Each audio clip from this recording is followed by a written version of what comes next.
સરકારી પ્રાથમિક શિક્ષક સંઘના પ્રમુખને સસ્પેન્ડ કરવામાં આવતા વિરોધ નોંધાવવામાં આવ્યો.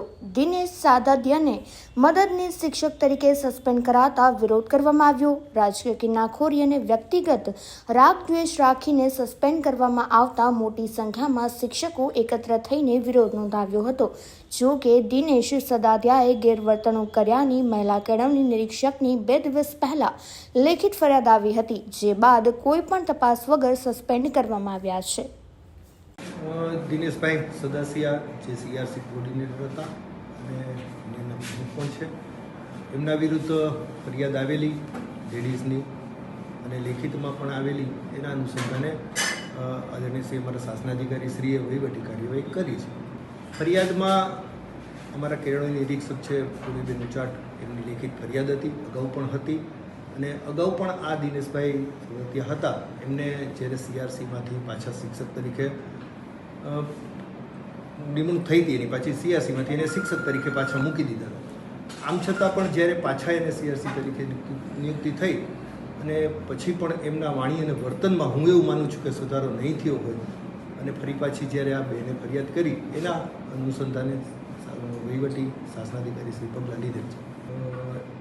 જો કોઈ પણ ભરતી થઈ હોય એ હું એવું સમજુ છું કે નિયમ અનુસાર થઈ હોય. આ કોઈ મારે પગલાં લેવાના ન હોય, આ એક વહીવટી પ્રોસિજર છે. શાસનાધિકારી શ્રીને એની સત્તા છે અને એ અન્વયે એને પગલાં લીધા છે. એ વહીવટી આખી પ્રોસિજર છે. નગર પ્રાથમિક શિક્ષણ સમિતિના ચેરમેન કે બોડીએ આ નિર્ણય ન લેવાનો હોય. હું એ જ કહું છું કે જે પણ કંઈ પગલાં લેવાના આવે એ વહીવટી અધિકારીએ લેવાના આવે. શિક્ષક છે એટલે એવું ન હોય. જ્યારે પણ કોઈ ફરિયાદ થતી હોય તો એમાં કંઈક થતી હોય ત્યારે આવા પગલાં લેવામાં આવ્યો એવું હું સમજું છું. અને જો એ પગલાં એમને એવું લાગતું હોય કે કંઈ મને અન્યાય થયો છે તો એની એ જ કહું છું, એ શાસનાધિકારીનો વિષય છે, મારો વિષય નથી. દિનેશ સાદડિયા રાજકોટ મહાનગર પ્રાથમિક શિક્ષક મંડળના પ્રમુખ તરીકે જવાબદારી સંભાળું છું. નગર પ્રાથમિક શિક્ષણ સમિતિના શાસનાધિકારી દ્વારા શિક્ષક સંઘના પ્રમુખ તરીકે મને હાલ ફરજ પરથી મોકૂફ કરેલો છે અને મારી સીઆરસી તરીકેની પ્રતિનિયુક્તિ પણ રદ કરેલી છે.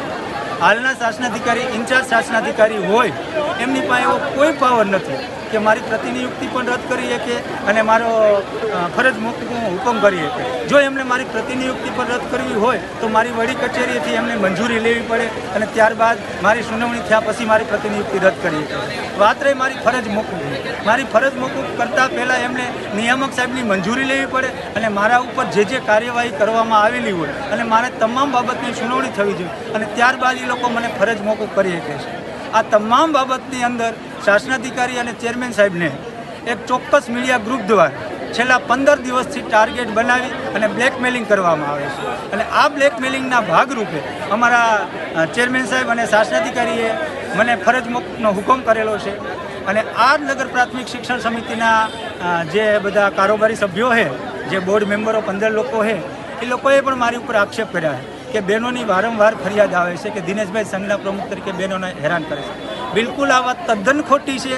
આમાંની એક પણ વાત જો સાચી પુરાવા થશે તો ફરજ મોકૂફ નહીં, આપણે સ્વેચ્છાએ નોકરી જ કરવાની નથી થતી. પણ જો આ પ્રૂવ ન થાય અથવા તો આ પ્રૂવ કરી ન શકો અને મને ફરીથી પુનઃનિયુક્તિ આપવામાં આવે તો આ આક્ષેપ કરનાર તમામમાં ઉપર કડકમાં કડક સજા થવી જોઈએ અને એવી દાખલારૂપી સજા થવી જોઈએ કે ભવિષ્યમાં પણ શિક્ષકો ઉપર, ભાઈઓ બહેનો ઉપર કોઈ આવી રીતે આક્ષેપ ન કરી શકે. એ અમારી માંગણી છે.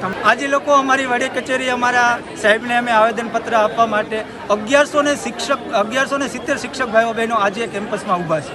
આ બધાની એક જ લાગણી છે કે આની ન્યાયિક તપાસ થવી જોઈએ. ન્યાયિક તપાસ થવી જોઈએ અને દિનેશભાઈ ઉપર લગાડેલા તમામ આક્ષેપો રહ્યા એની તપાસ થયા પછી જે ગુનેગાર સાબિત થાય એના ઉપર કડકમાં કડક સજા થવી જોઈએ. ના, એવો કોઈ ઇસ્યુ જ નથી.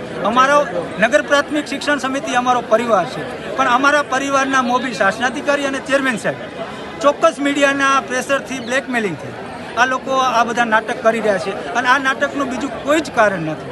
કેળવણી નિરીક્ષકની ભરતી 2014માં પૂર્વીબેન ઉચાટ જે અમે નગર પ્રાથમિક શિક્ષણ સમિતિમાં આવ્યા, એ આવવામાં ભ્રષ્ટાચાર થયેલો છે. આ ભ્રષ્ટાચારને ઉજાગર કરવાનું કામ સંઘના પ્રમુખ તરીકે મેં કરેલું છે. મેં એમની રજૂઆત આપી છે. આ રજૂઆતનો બદલો લેવા માટે ચોક્કસ મીડિયા ગ્રુપને ટાર્ગેટ કરી એ જ ચોક્કસ મીડિયા ગ્રુપ મારા શાસનાધિકારી અને મારા ચેરમેન અને મારા શિક્ષણ સમિતિની બોડી ઉપર પ્રેશર લાવી અને મને સસ્પેન્ડ કરવાનો જે હુકમ કર્યો છે એનો એક અને એક માત્ર ટાર્ગેટ એવો છે કે દિનેશભાઈ બોલતા બંધ થઈ જાય તો આ પ્રકરણ બંધ થઈ જાય. પણ હું તમને ખાતરી આપું છું જ્યાં લગન આ પ્રકરણ અને જ્યાં લગન અમને ન્યાય નહીં મળે ત્યાં સુધી અમારી લડત ચાલુ રહેશે.